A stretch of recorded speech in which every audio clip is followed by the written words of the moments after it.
गीता में अर्जुन को स्वयं भगवान कह रहे हैं कि उस परमेश्वर की शरण में जा, उसके लिए उन संतों के पास जा जो तत्वदर्शी हो। इसी प्रकार हजरत मोहम्मद को उनका अल्लाह कह रहा है कि कोई और पूर्ण परमात्मा है। उसको पाने के लिए उन तत्वदर्शी संत की तलाश कर।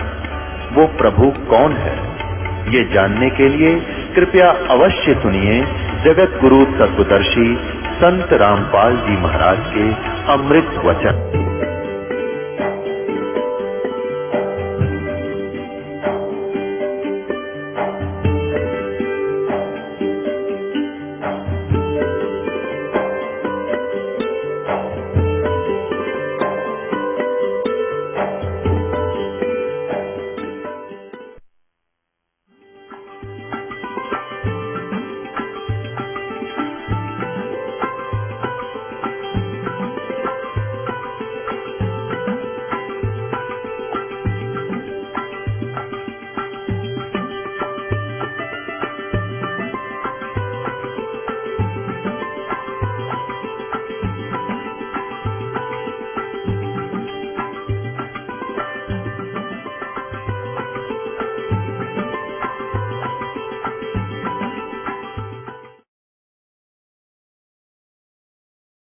अब जैसे किसी ने किसी को जाकर बता दिया कि भी तेरे घर में चोरी होगी। अब जब सामने वाले ने भांग नहीं पी रखी होगी, शराब नहीं पी रखी होगी, तो एकदम चिंतित होगा और तुरंत या तो घर की तरफ चलेगा और जाके उसको देखेगा वह कितना नुकसान हो गया। और जब उसने शराब पी रखी होगी तो वो क्या कहेगा, ये भी फिर बता क्या कहा। और दूसरा उससे कैसा शराबी है वो ने क्या बताऊं क्या कहा, आपके चोरी हो गई। हाँ कहा ये बहुत बढ़िया बोला भाई, इसकी आवाज बड़ी सुरीली है। आपके चोरी हो गई। और फिर वो भी कहता आपके चोरी हो गई। तब वो दोनों शराबी हैं।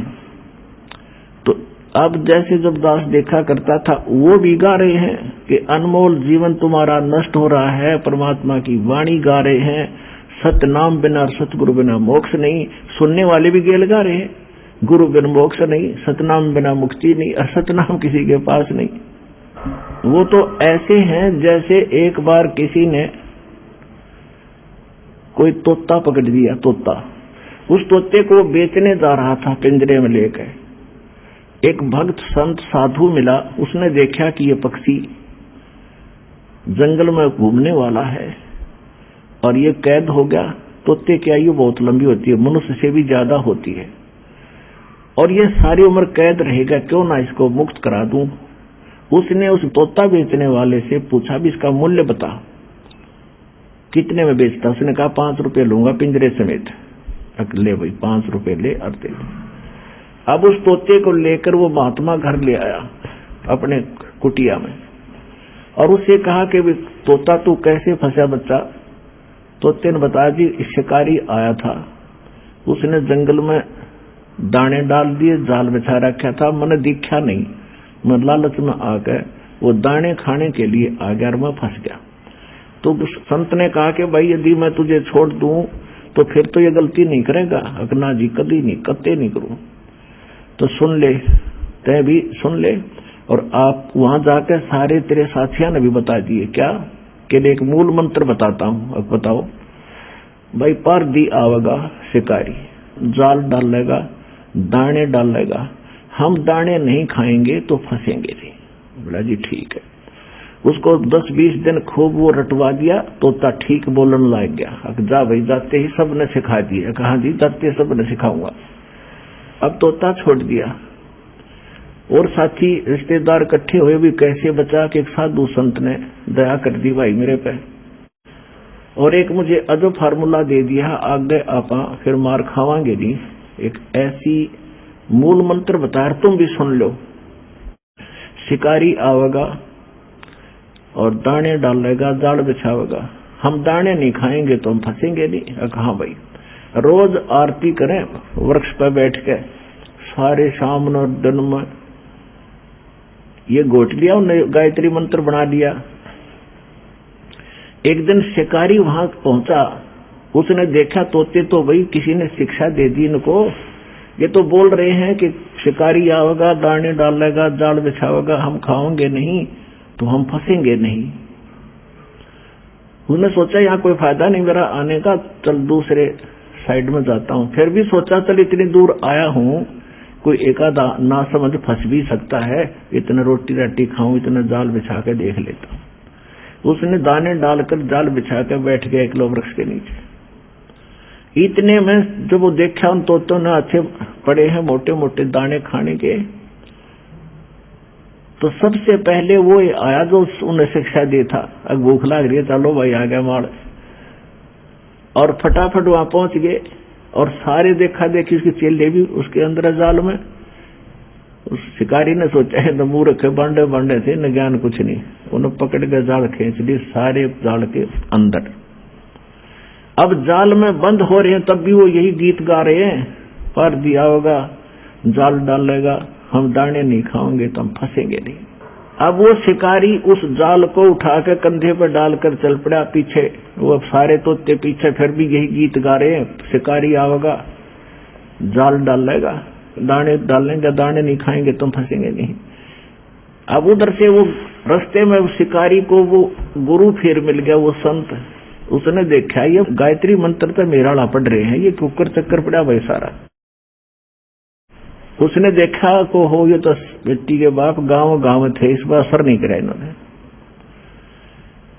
अब उस संत ने ऐसे ताली बजाई, क्योंकि जब वो तोता घना बोलिया करता, जब वो पकड़ रखा था पिंजरे में और उसको सिखाया करता था, वो डटा नहीं डटा था। जब उसने ताली बजाकर वो क्या करता वो गुरुजी,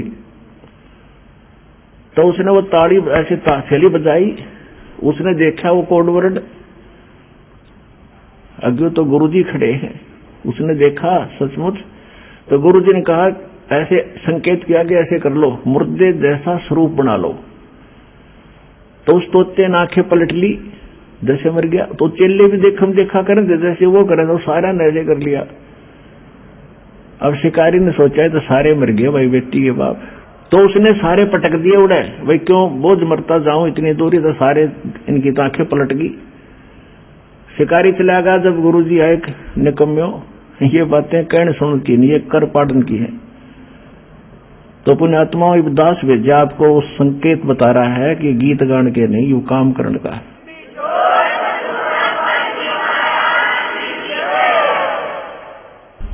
बैरागी सन्यासी सेवड़े तन पर छार लगावे हैं, 500 नार 2500 लड़के ये धुंधुधार मचावे हैं। कंठी माला और मृगछाला सिर पर जटा रखा हुए हैं, और ढोलक ताल झालरी पीटो तो नारी री गावे हैं। तन के योगी मन के भोगी गुल्लर पेट पड़ा हुए हैं, गुज बीरज का मरम न जाना ये भद्र भेख बना हुए हैं। करवा और कोपी न लिए जो बनखट गुफा बना हुए हैं, खुद्दा कुत्ती घट में दूती फिर गृह द्वार आवे हैं। अब क्या बताते हैं कि घर त्याग कर जंगल में जाकर बैठ गए। देखो परमात्मा के लिए हम भटक रहे हैं, हम रह नहीं सकते। जब तक मालिक नहीं मिलेगा हमारी ये प्यास बुझ नहीं सकती, क्योंकि हम ऐसे सुख स्थान को छोड़कर इस कंगाल लोक में आ गए, यहाँ कोई वस्तु पूरी नहीं है। तो उसके लिए हम युगों से भटक रहे हैं, लेकिन साधना ठीक ना मिलने से हमारे वो बलिदान भी व्यर्थ गए। घर छोड़ना कोई छोटी बात नहीं है, बच्चों को त्यागना, लेकिन परमात्मा के लिए और प्रेरणा पाकर किसी संत साधु से घर भी त्याग दिया। अब जंगल में जाकर बैठ गया। अब बैठ तो गया, लेकिन भूख लगेगी। एक दिन रोक लेगा भूख ने, 2 दिन रोक लेगा, फिर कहाँ आना पड़ेगा, गृहस्थी के द्वार पर आना पड़ेगा और रोटी उससे भिक्षा लेकर फिर जंगल में जाएगा, वहां खावेगा। फिर सर्दी लगेगी, कुटिया बनावेगा वर्षा से बचने के लिए, क्योंकि वैसे भक्ति हो नहीं सकती। कभी ओले गिर जा और कभी धूप सतावे, कभी वर्षा में भीग जा, तो उसके लिए झोपड़ी भी डालनी पड़ी। रोटी खाने के लिए कोई थोड़े बहुत पात्र भी इकट्ठे करने पड़े, कोई गिलास कटोरा थाली। तो परमात्मा कहते हैं कि डेरे डंडे खुश रहो ये खुसरे लेने मोक्ष, दरु प्रहलाद पार हो गए फिर गृहस्थी में क्या दोष। केले की कोपीन है जो, केले की कोपीन है जो फूल पान फल खाही, नर का मुख नहीं देखते जो बस्ती निकट ना जाही। वो जंगल के रोज हैं जो मनुष्यों बिद के जाही, नित्यन फरो उजाड़ मैनो परमात्मा पावे नाही। कहते वो तो जंगल के रोज है नील गाय, आदमी देख को भाग जाओ जंगल में, अकम बस्ती के निकट नहीं जाते, फूल पत्ते खाकर गुजारा करते हैं और तन पर केवल केले की कोपील यानी केले के पत्ते को गुप्तांग पर रखते हैं। इतने वैरागी हैं। परमात्मा कहते हैं भक्ति यदि सच्चा नाम सतनाम और सार नाम कंप्लीट कोर्स नहीं मिला तो कितना आडंबर कर ले, मोक्ष नहीं। और मोक्ष के लिए परमात्मा ने उदाहरण दिया कि स्वयं एक झोपड़ी बनाकर रहे, एक गृहस्थ आचार निर्वाह करके दिखाया कि परमात्मा ऐसे मिलेगा। अपना समय पर जो मालिक देता उसमें विश्वास करो, भक्ति करो और अपने जहां सुविधाजनक है उसमें रहो एज इट इज। बाहर जाने के बाद आप देखते हो इनमें भांग पीने की बीमारी लग गए साधु संतों में। क्यों लगती है? क्योंकि घर त्याग कर चले गए भगवान के लिए प्रेरणा पा करके। अब जो गुरुजी हैं उनको मालूम है कि नया नया आया है, 5-10 महीने 2 महीने में इसको घर की याद सतावेगी, इसलिए उसको आदि कर देते हैं सुल्फा पैण की, भांग पैण का, कि यू यहाँ पड़ा रहेगा तेरे पास ना, तू भाग ना जा। और भांग पी के भक्ति व्या करके दे, बकवादों के काम है ये। अनोखा साधु संत तेन में पिया करें, जहर पी लो ना साधु संत, अगर ये भांग पीने से काम चल रहे थे बकवास करें। अब परमात्मा से प्राप्त ज्ञान को कैसे बताते हैं? मैं तो दे दिए बाल में बैरे नो, मैं तो दे दिए बाल में बैरे नो, मैं तो दे दिए बाल में बैरे नो, मैं तो दे दिए बाल में बैरे नो। अब ये आत्मा रो रही है। गरीबदास साहब जी इसको कैसे चित्रार्थ कर रहे हैं? ये आत्मा अब रो रही है कि इस मन के साथ मेरा संयोग जोड़ दिया जो केवल उल्टे काम में प्रसन्न रहता है और सही काम में ये दिक्कत पैदा करता है। अब जैसे आप फिल्म देखते थे, पहले तक नहीं देखते हैं, फिल्म देखते थे तो 3-3 घंटे तक बैठे रहने आंख पाड़े, और पहले VCR लॉक और 3-3 फिल्म 9-9 घंटे सारी रात देखे जाते। नो ऑब्जेक्शन, क्यों? मन तो बकवादता है कि ये कर्म फोड़ ले किसी तरह अपना टाइम पास करके मनुष्य जीवन का और निकल जाए बेसमेंट, तो फिर देखो इसने गधा कुत्ता बना के छोड़ देगा।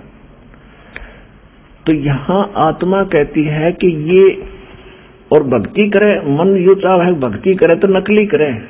आप देखते हो दास भी जाया करता, देखा करता था, जाता भी था कि जहां हम जाते थे, सालासर जाते थे या कहीं और देखा करते थे, तो भगत श्रद्धालु पेट पलनियां चलकर जाते थे।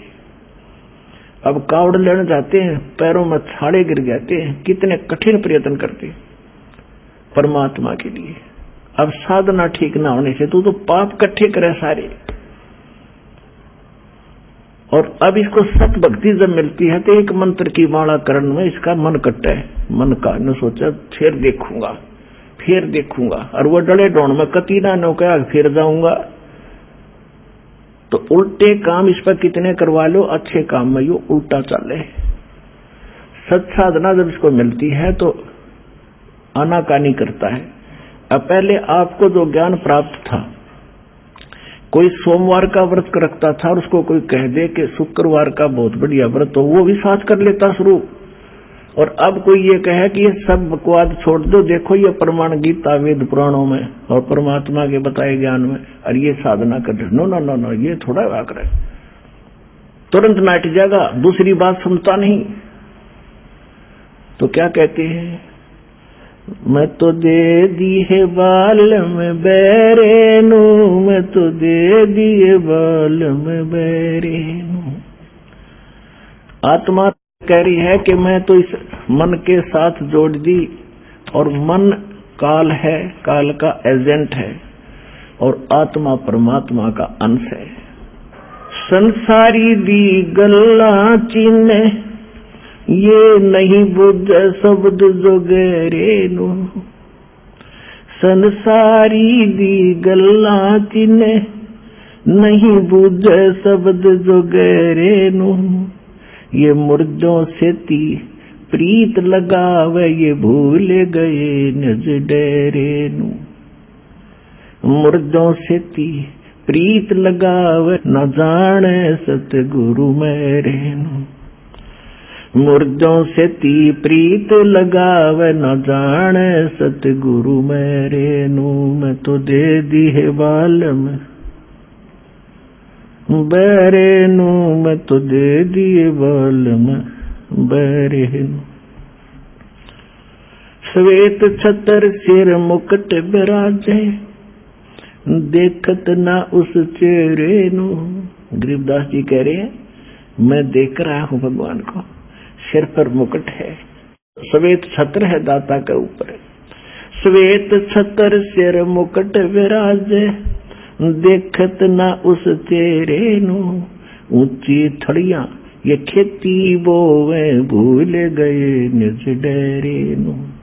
ऊंची थड़ियां खेती बोवे, ये भूल गए निज डेरे नू। मैं तो दे दी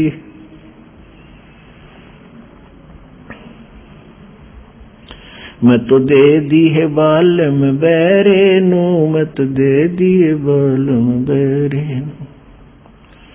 ये संसार समझदा नाही, कहंदा श्याम दोपहरे नू। ये संसार समझदा नाही, कहंदा श्याम दोपहरे नू। गरीब दास ये वक्त जात है, रोवोगे इस पैरे नू।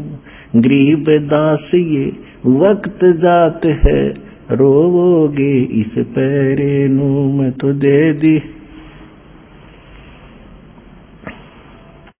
मैं तो दे दी है बाल्य में बैरे नू, मैं तो दे दी बाल्य में बैरे नू। एक भगत बता रहा था, जैसे ये कहते ना, संसारी दी गल्ला चिन्ह ना बुझ शब्द जो गहरे नू, यानी गूढ़ ज्ञान को सुनना भी पसंद नहीं कर रहा। और आम आदमी कोई कह दे उसने मान ले, और कोई कह दे चल सालासर चलेंगे, चल भाई कब चलना है। और कोई कह दे वैष्णो देवी चलेगा, कहाँ 4 चलेंगे, वहां टिंडे लेने जाओगा बता।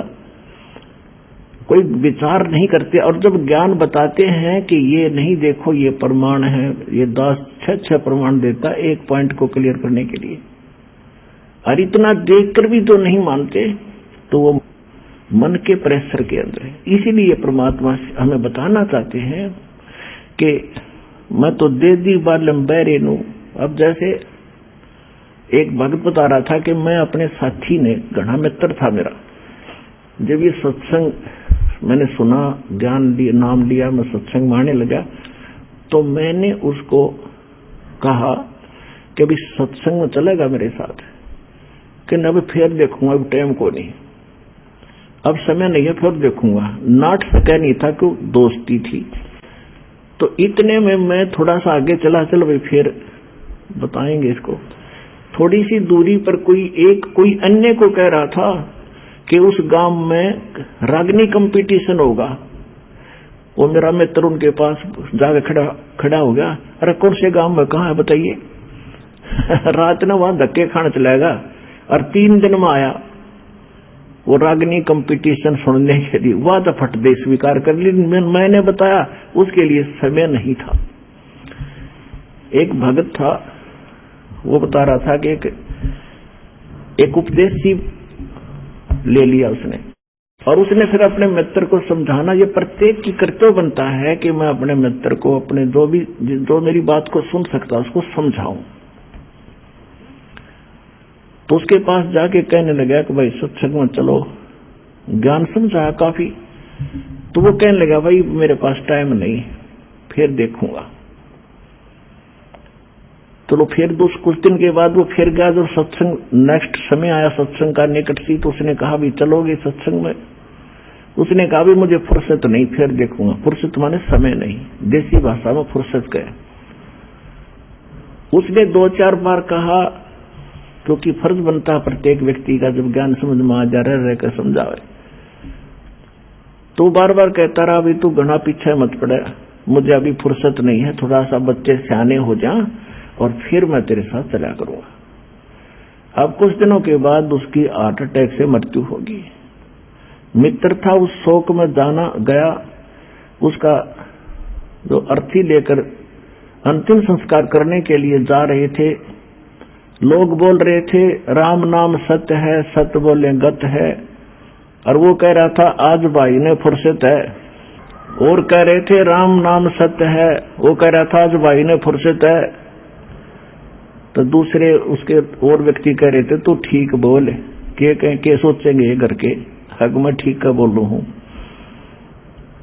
तो पुण्यात्माओं, तो यहां क्या बता रहे हैं कि संसारी दी गल्ला चिन्ह नहीं बूझे शब्द जो गहरे नो, ये मुर्दों से ती प्रीत लगावे न जाने सतगुरु मेरे। अब मुर्दों से ती प्रीत कैसे लगावे? एक बाबा था, गांव में रहता था, मर गया, उसकी समाधि बना दी, सारा गांव माथा टेका हुआ, वो खाक देगा। अब जैसे कोई वैद्य है, कोई डॉक्टर था और अच्छा जानकार वैद्य था, नाड़ी पकड़ के रोग बता देता था, दवाई जानता था, दे दिया, ठीक हो गया। और अब वो मर गया, मरने के बाद उसकी समाधि बना दी, मूर्ति भी बना लो उसकी, और फिर वहां उससे माथा टेकने जा और दवाई लेने जा, वो खाक दवाई देगा। ऐसा ही वैद्य खोजना पड़ेगा जैसा वो था। और वो वैद्य आज सतलोक आश्रम बरवाला जिला हिसार में है, इस पृथ्वी पर नहीं है।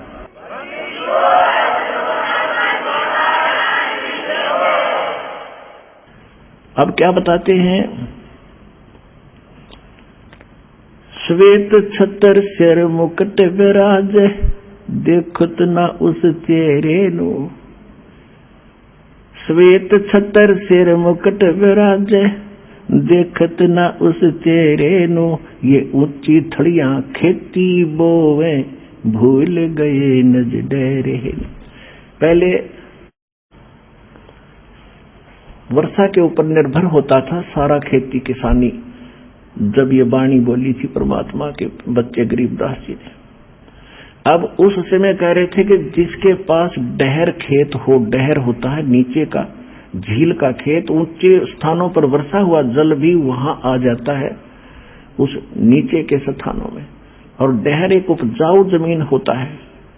थलियों पर तो मनमाने किले में ओवे 5 मन गेहूं बाजरा मुश्किल से जब वर्षा हो जाता है वो भी, और नीचे हो जा 50 मन किले में 60 मन।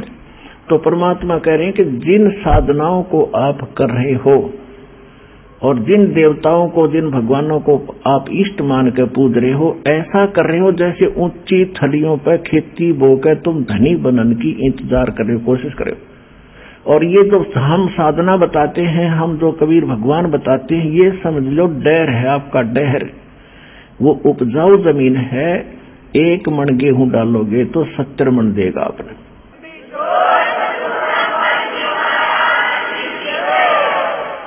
श्वेत छतर सिर मुकुट विराज, देखत न उस चेहरे नु। ये ऊंची थलियां खेती बोवे, भूल गए निज डेरे नु। ये संसार समझदा नाही, कंधा श्याम दोपहरे नु। अपना आत्माओं देखो हमारे साथ कैसा हमारे साथ बना हुआ है। अब जैसे कोई रिलेटिव है, रिश्तेदार है, और कोर्ट में चला गया, कचहरियों में आगे रिश्तेदार मिल गया, तो हम क्या करते हैं? हेलो, और ठीक हो, हाथ मिलाओगे? हाँ जी ठीक ठाक, सब ठीक है। कचहरियों में ठीक ठाक का कोई से का काम नहीं, दोनों दुखी। कचहरियों में गया आदमी ठीक हो सकता है? क्या सताया हुआ या किसी ने सताया होगा? 100 चिंताएं होती हैं। आज पता नहीं गवाही की तारीख है, आज फलानी तारीख है, पता नहीं क्या होगा।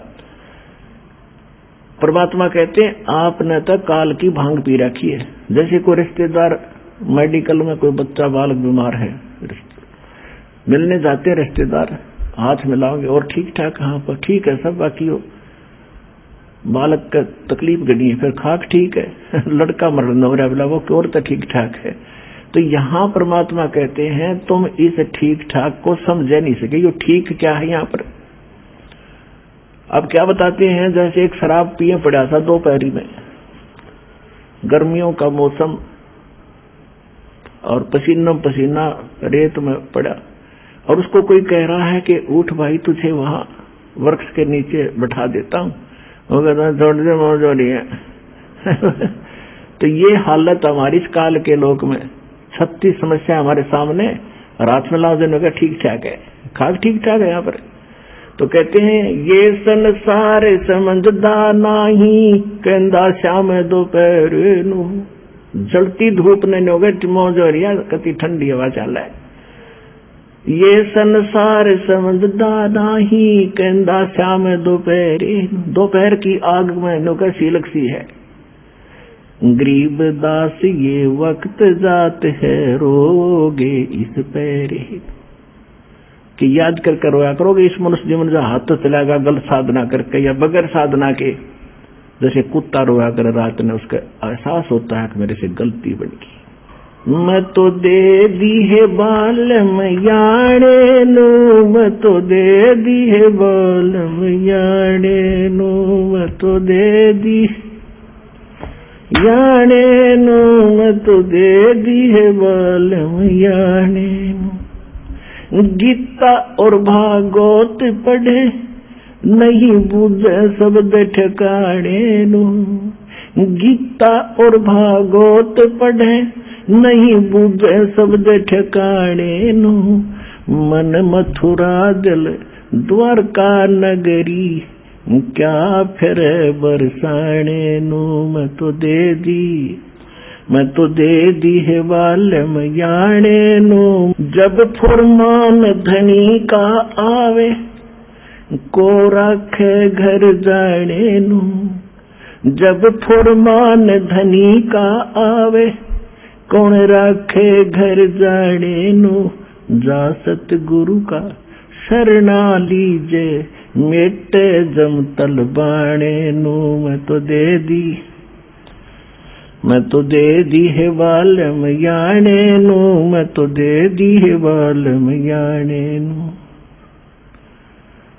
उत्तर दक्षिण पूरब पश्चिम, फिर दाने दाने नो। उत्तर दक्षिण पूरब पश्चिम, फिर दाने दाने नो। सर्व कला सतगुरु साहेब की, हरि आए हरि आणे नु। सर्व कला सतगुरु साहेब की, हरि आए हरि आणे नु। मैं तो दे दी है बाल मैयाणे नु, मैं तो दे दी है बाल मैयाणे नु। जम किंकर का राज कठिन है, ना वो छोड़े राजा राणे नु।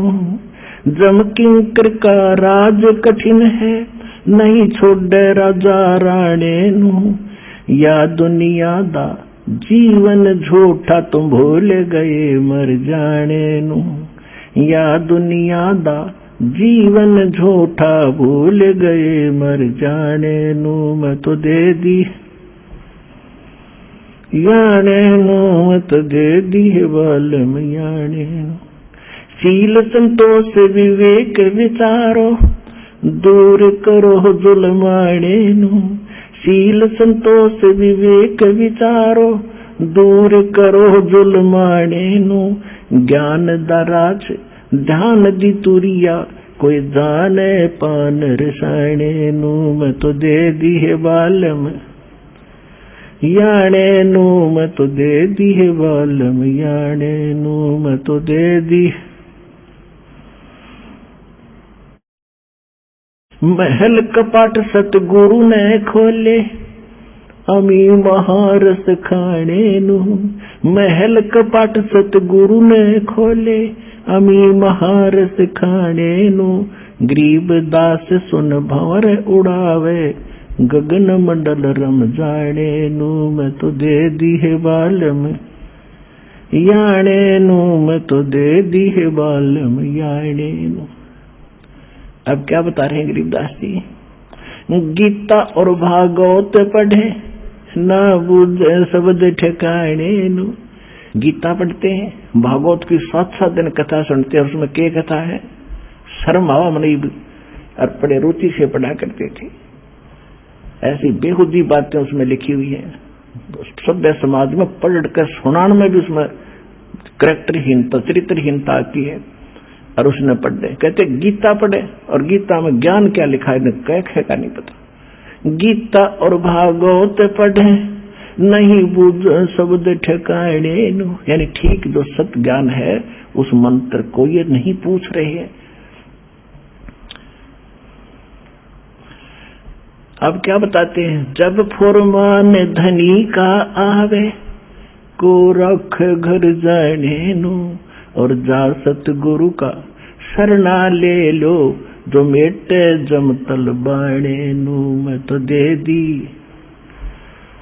अब क्या बताते हैं कि जब तुम्हारा समय पूरा होगा मनुष्य जीवन, अब यम के दूत आपको लेने के लिए आएंगे।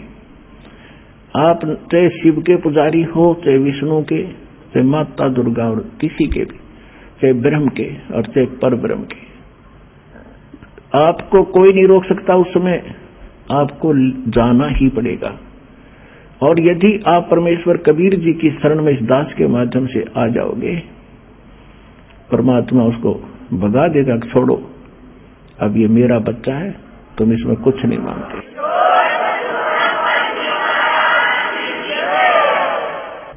एक आपने बहुत से भक्तों के अनुभव सुने हैं। जब यम के दूत आते हैं, एक भक्त कह रहा था कि मैं स्वप्न सोच रहा था, रात में मेरी मृत्यु होगी। 2 मैंने दिखाई दिए काले काले से, वो कहने लगे आजा मेरे साथ, और हमारे साथ चल। मैं उनके साथ चल पड़ा। वे क्या बात है, चलो कहाँ चलेंगे? बहुत ऊंचे ले गए मेरे को। मैंने पूछा भी कहाँ ले जा रहे हो? कि धर्मराज के पास ले जाएंगे तुझे।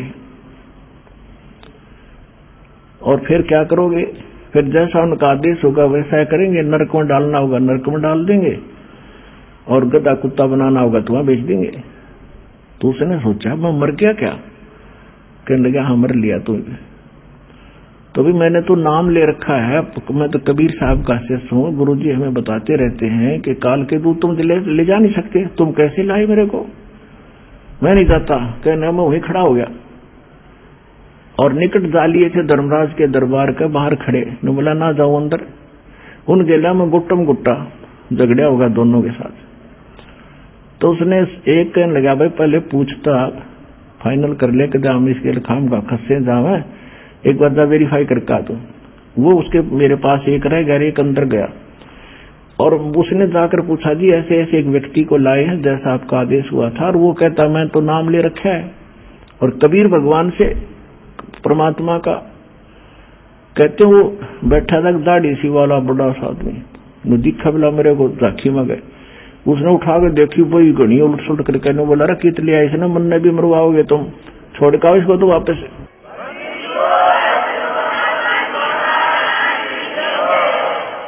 तो वहीं से पटक दिया वापस, इतना ऊंचा पटक दिया बेरहम होने जैसे।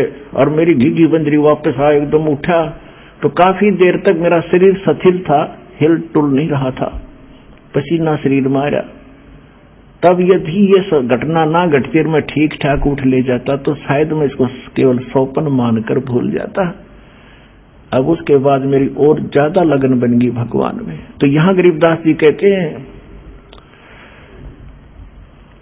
कि जब फुरमान धनी का आवे, को रख घर जाने लो, जा सतगुरु का शरणा लीज, जो मेटे जमतल बाणे नु। जो जम का तलबाना यानी जो आदेश आता उसको कैंसिल कर दे, भाग जाओ, ये मेरा भक्त है, मेरी मर्जी से ये यहां से जाएगा। कहते ऐसे सतगुरु की शरणा लो। उस परमात्मा की कृपा से ये दास रामपाल दास के पास वो मंत्र, वो शक्ति है भगवान की दी हुई।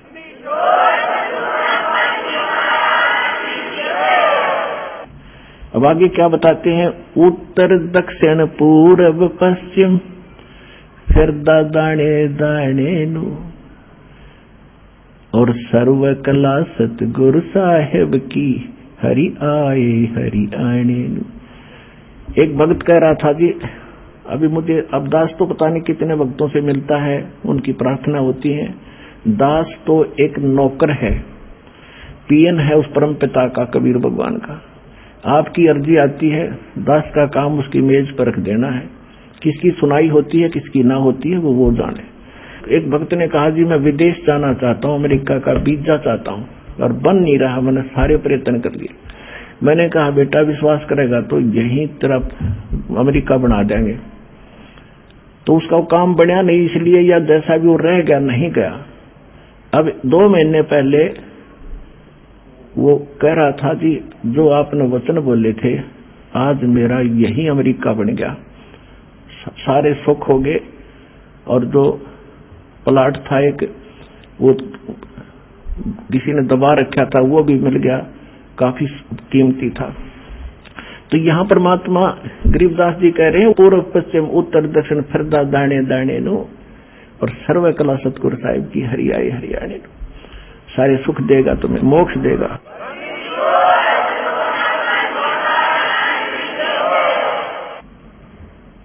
मैं तो दे दी है बाल में गूंगे नो, मैं तो दे दिए बाल में गूंगे नो।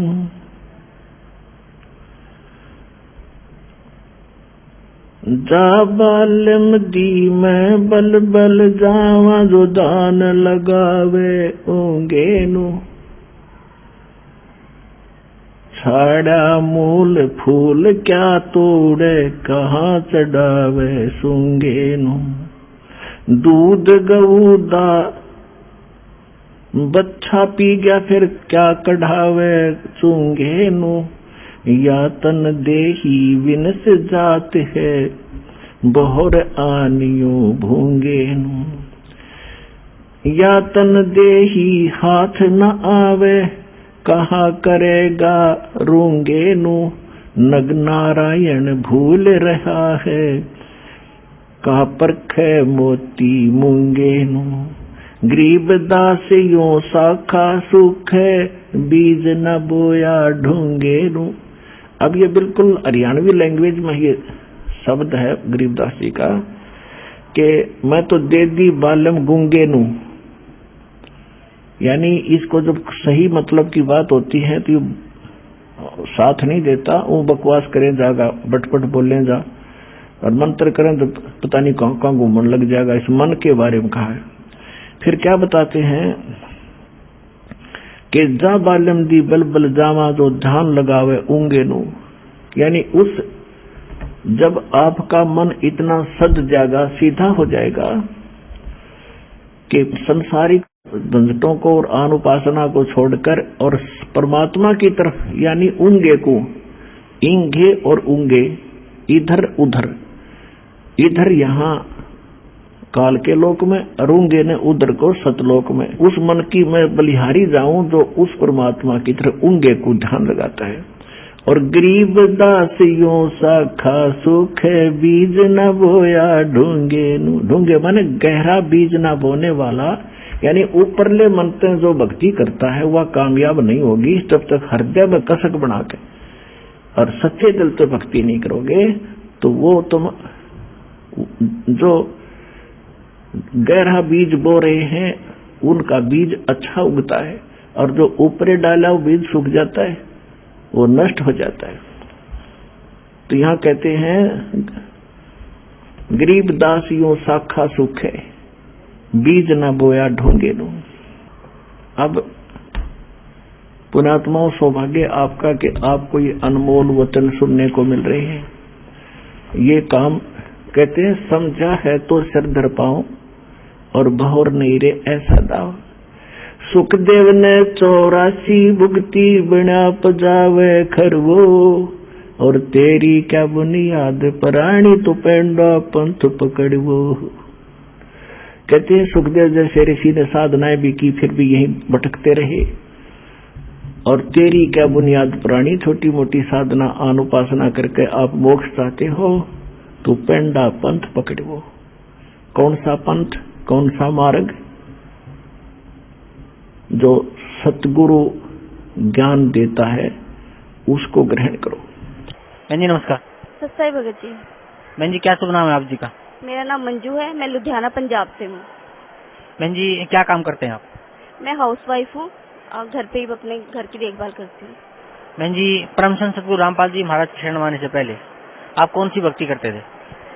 सतगुरु रामपाल जी महाराज जी की शरण में आने से पहले बचपन से ही हम सभी देवी देवताओं की पूजा करते थे। मेरी मम्मी भी काफी धार्मिक विचारधारा की हैं, तो वो हमें 8th क्लास से मुझे उन्होंने कहा था कि रोज गीता जी का एक अध्याय का पाठ जरूर करना है। तो मैं वो 8th क्लास से वो रोज एक अध्याय का पाठ करती थी। मुझे समझ नहीं आता था, लेकिन मुझे उस अध्याय से ज्यादा जो उसके बाद में महात्म्य में लिखा होता था, वो उसमें कथा सी आती थी, वो ज्यादा मुझे समझ आती थी। लेकिन गीता में अध्याय में क्या लिखा होता ये इतना नहीं समझ में आता था।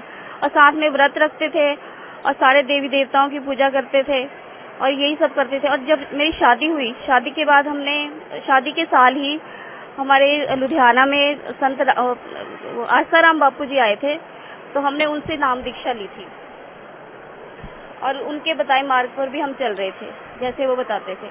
बहन जी जैसे अभी आप बता रहे थे कि आपने संत आसाराम जी से दीक्षा ली थी, तो संत आसाराम जी ने आपको क्या मंत्र जाप करने के लिए दिया था? उन्होंने हमें, जब हम वहाँ सुबह दीक्षा लेने गए, हम दोनों हस्बैंड वाइफ गए थे, तो उन्होंने हमें 8-9 मंत्र लिखवा दिए थे, बताए थे 8-9 मंत्र, और कहा था कि जिसको जो अच्छा लगता है वो इनमें से एक चुन लीजिए, और जो हस्बैंड वाइफ पति पत्नी बैठे तो वो अपना एक ही मंत्र रखें। तो हमने ओम नमः शिवाय मंत्र अपने आप ही उसमें से हमें ठीक लगा तो वो ले लिया था, क्योंकि हम पहले से भी शिव जी की भक्ति भी करते थे। यानी कि आपका कहने का तात्पर्य है कि जो आसाराम जी के शोकेस में 7-8 मंत्र रखे हुए थे और आपने जो अच्छा लगा, जैसे आप पहले शिव जी की भक्ति करते थे तो आपने उस ओम नमः शिवाय को आपने वहां से चूज कर लिया। तो बहन जी जो मंत्र आसाराम जी द्वारा आपको दिया गया था ओम नमः शिवाय, या मैं कहूँगा कि उसके जो शोकेस में 7-8 मंत्र रखे हुए थे उनमें से आपने जो ओम नमः शिवाय चूज किया, उस मंत्र का जाप आपने कितने दिन तक किया? उसका मंत्र का जाप हमने लगभग 10 साल किया, और उस दौरान हमारे मतलब भला तो क्या होना था, मुसीबतें एक के बाद एक आती रही, मतलब उन मंत्रों से हमें कोई लाभ नहीं हुआ।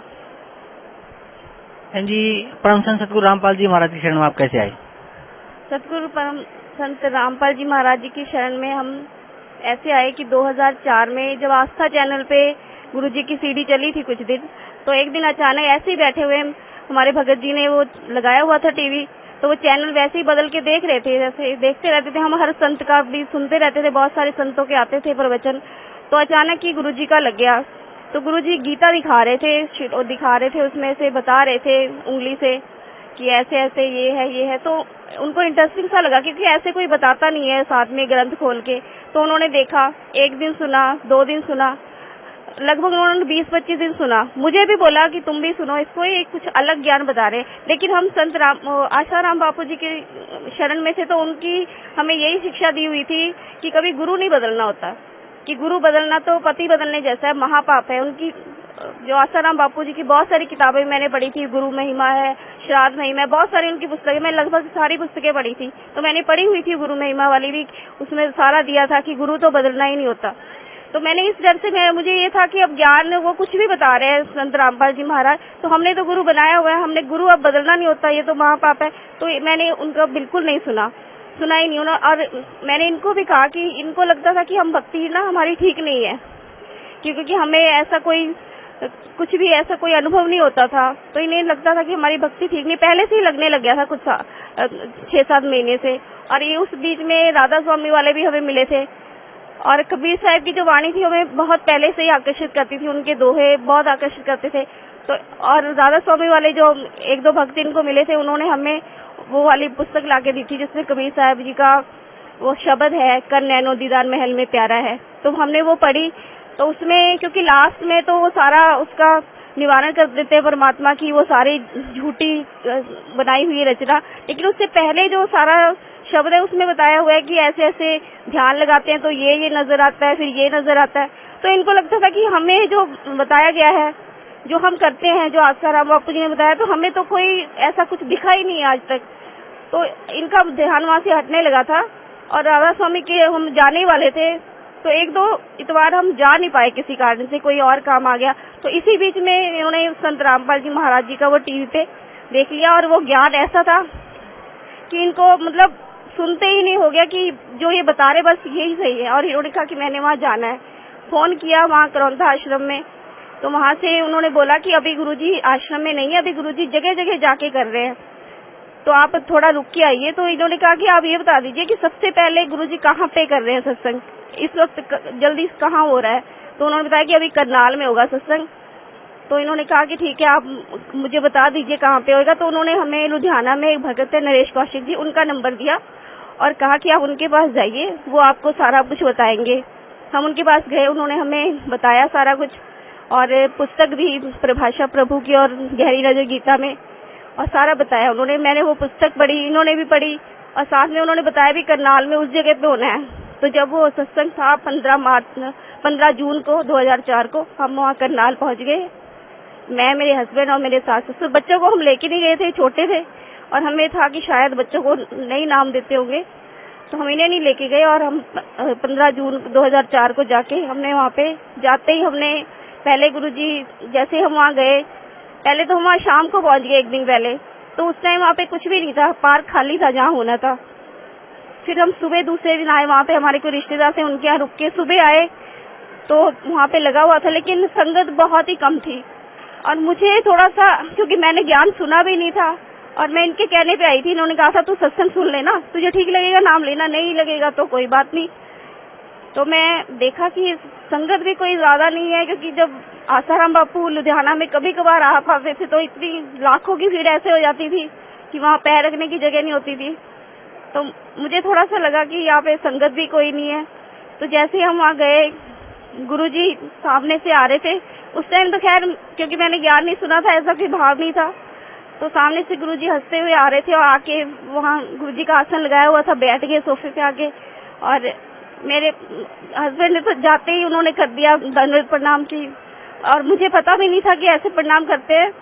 और मैंने फिर वैसे ही जैसे गुरुद्वारे में मत्था टेकते मैंने भी टेका। और गुरुजी ने हमें पूछा कहाँ से आए हो, तो बताया कि लुधियाना से आए हैं। तो गुरुजी ने कहा देखो इतना बड़ा लुधियाना और ये 4 आत्माएं निकल के आई। उस टाइम मुझे कुछ ऐसा समझ में नहीं आया कि गुरुजी क्या कहना चाहते हैं। फिर गुरुजी ने पूछा कि बेटा सत्संग सुनने आए हो कि नाम लोगे, तो इन्होंने कहा कि गुरुजी दोनों काम करने हैं। तो गुरुजी कहते पहले नाम लो। तो गुरुजी ने हमें वहीं पे नाम दिया और फिर नाम लेने के बाद हमने सत्संग सुना और 5 दिन का वहाँ सत्संग था। 5 दिन के सत्संग में कम से कम मुझे इतना तो वहाँ पे ज्ञान हो गया था कि नहीं, ये जो बता रहे हैं ये बिल्कुल सही बता रहे हैं, क्योंकि सामने दिखा रहे थे, सारे प्रोजेक्ट पे दिखा रहे थे। तो इस तरह से हम संत रामपाल जी महाराज की शरण में आ गए। बहन जी, परम संत सतगुरु रामपाल जी महाराज की शरण में आने के बाद जो भक्ति सतगुरु रामपाल जी महाराज ने आपको दी है, उस भक्ति से आपको क्या लाभ मिला? देखिए, सबसे बड़ा लाभ तो पहले मैं ये यहाँ की जो सांसारिक लाभ हैं वो तो परमात्मा वैसे ही रूंगे में देते कहते हैं, और वो सच में वो तो हमें हर पल मतलब कोई भी काम हमारा अटता नहीं है। ऐसे हो जाता है जैसे परमात्मा साथ ही रहते हैं, कैसे हो जाता है मुझे नहीं पता लगता। लेकिन सबसे बड़ा लाभ जो मैं मानती हूँ कि हमें वो सतमार्ग मिल गया, जिस पे चलकर अब हम आगे, अब कोई भ्रमणा नहीं रही कि जैसे पहले हम लगे हुए थे तो हम श्योर नहीं होते थे, कोई और कुछ बताता था कि नहीं वहाँ ऐसा होता है, वो संत ऐसे बताते हैं, तो जल्दी से डाइवर्ट भी हो जाते थे कि शायद वहाँ ज्यादा लाभ मिलता हो। लेकिन अब जो गुरुजी ने ज्ञान दिया है उसने हमें एक सही मार्ग दे दिया और साथ में प्रूफ दिखाए हैं इतने सारे, उससे बिल्कुल क्लियर कर दिया कि यही मार्ग है, सच्चा भक्ति मार्ग यही है, और इसी मार्ग में चलकर हम सच में उस मोक्ष को प्राप्त कर सकते हैं जिसकी आज तक सभी लोग तलाश करते आए, ऋषि मुनि तलाश करते आए हैं, और हमें वो सत्य भक्ति मार्ग मिल गया। सबसे बड़ा लाभ ये है। और साथ में जो ये सांसारिक लाभ है, परमात्मा कहते हैं कि मैं अपने भक्त की उम्र भी बढ़ा देता हूँ, अगर उसकी सांसें भी खत्म हो गई तो भी मैं उसको 100 वर्ष की उम्र देता हूँ। और ये मेरे सामने हुआ है। मेरी बेटी का एक्सीडेंट हुआ था पिछले साल 6 नवंबर को, और ये इसका एक्टिवा पे जा रही थी सुबह सुबह, थोड़ा थोड़ा अंधेरा था तो इसको नजर नहीं आया, टाटा है इसके साथ इसकी सीधी टक्कर हो गई क्योंकि उसकी हेडलाइट ऑफ थी और ऑपोजिट साइड से वो आ रहा था, सामने सामने टक्कर हुई है और ये वहाँ पे गिर पड़ी। जो वहाँ पे सैर कर रहे थे सुबह लोग, उन्होंने इसको वहाँ सामने हॉस्पिटल में पहुँचाया और हमें फोन किया। उसके बाद हम इसको लुधियाना में डीएमसी हॉस्पिटल ले गए। वहाँ पे इसकी 7-8 घंटे तक सर्जरी चली और डॉक्टर से मैंने पूछा था जब इससे पूरा ब्लड निकल ही रहा था उस टाइम कि डॉक्टर मतलब क्या, वो कहते अभी हम कुछ नहीं कह सकते, डॉक्टर से बताएंगे, अभी ऑपरेट करना पड़ेगा।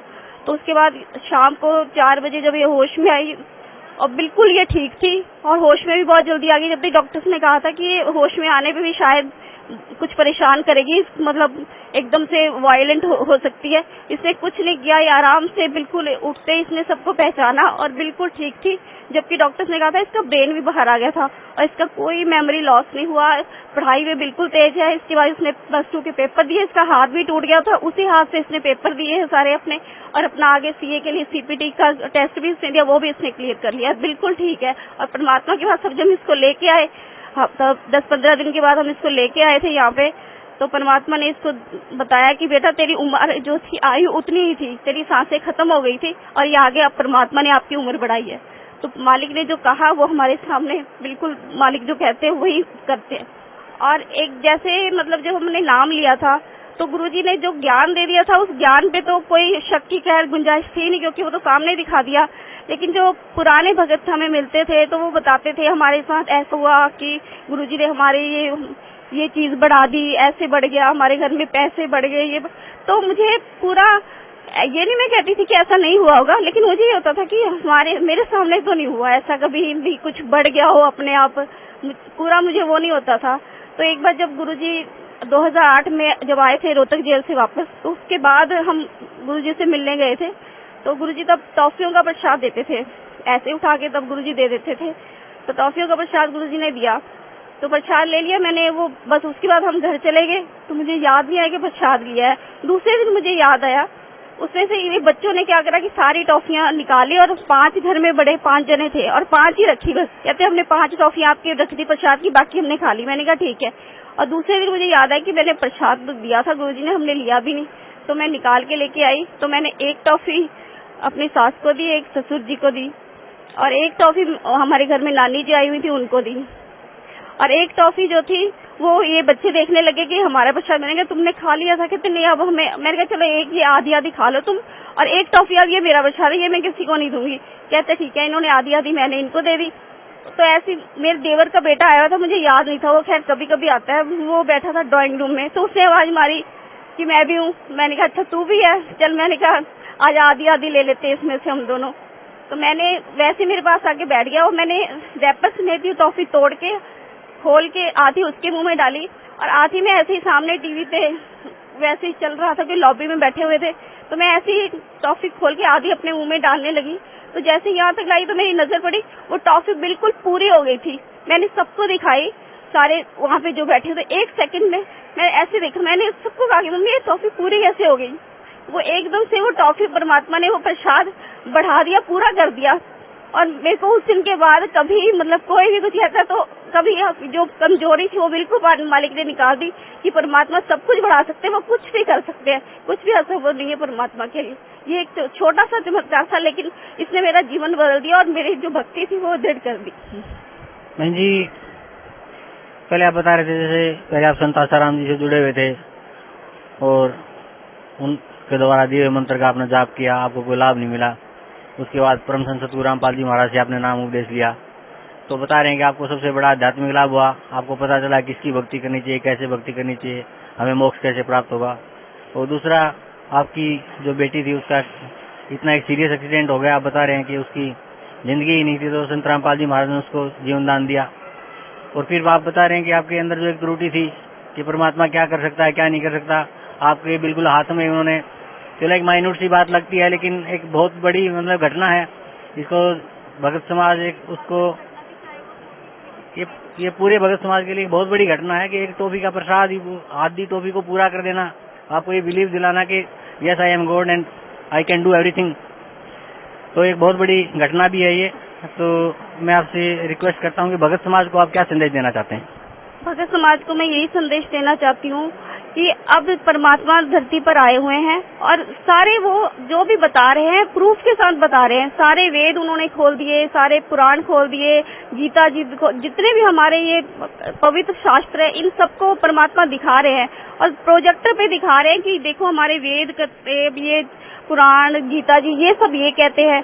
और जो संत, बाकी संत बता रहे हैं वो ये बता रहे हैं। आप खुद सारे जो लोग हैं, जितने भी भक्त समाज में भी लोग हैं, सब पढ़े लिखे हैं, ये खुद निर्णय कर सकते हैं कि कौन सही बता रहा है और कौन गलत बता रहे हैं। तो मेरी भक्त समाज से यही प्रार्थना है कि जल्दी से जल्दी, जितना जल्दी हो सके परमात्मा की शरण में आइए, क्योंकि ये समय बीता जा रहा है और ये दोबारा ये जो भक्ति युग है, ये अभी बिल्कुल पीक टाइम आया हुआ है भक्ति युग का। और इस टाइम जो मौका चूक गए तो फिर ये दोबारा, ये पता नहीं कब, लाखों वर्षों बाद फिर कब कलयुग में जाके दोबारा मौका मिलेगा।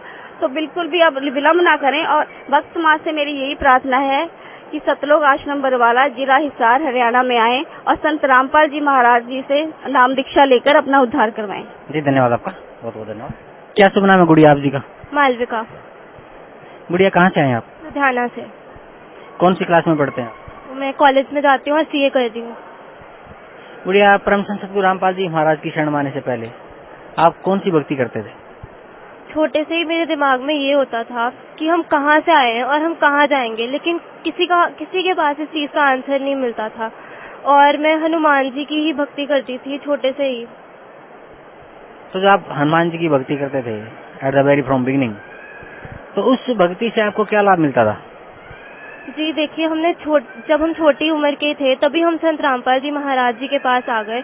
तो जब हनुमान जी की भक्ति करती थी तब बहुत ही छोटी होती थी, तो लाभ हानि का कुछ पता नहीं चलता था। पर जैसे ही संत रामपाल जी महाराज जी के पास आए तब पता चला कि असली लाभ होता क्या है। फिर आप परम संत सद्गुरु रामपाल जी महाराज की शरण में कैसे आए?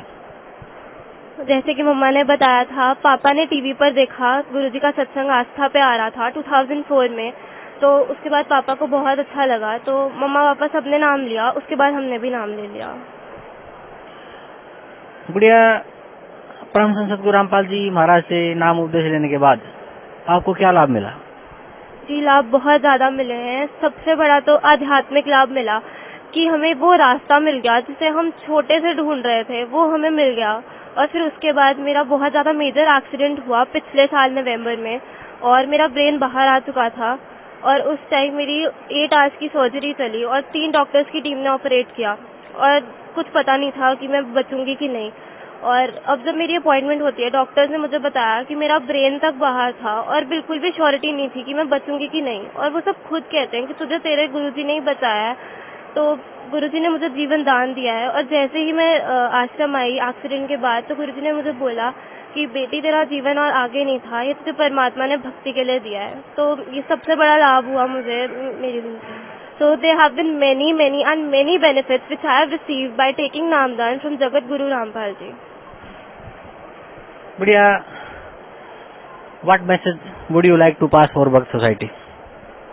See, the message I would like to give everyone is that, like everybody says, God is one. So I would like to tell you that one is just right here in Satlok Ashram Barwala, waiting for his children to come to him and go back to the place from where we come from, that is Satlok. तो जितनी जल्दी हो सके अपना समय को ना गवाते हुए जल्दी से यहाँ पर आए और संत रामपाल जी महाराज जी से उपदेश लें, जो कि स्वयं कबीर परमेश्वर आए हुए हैं, और अपने जीवन को सफल बनाएं। Thank you so much.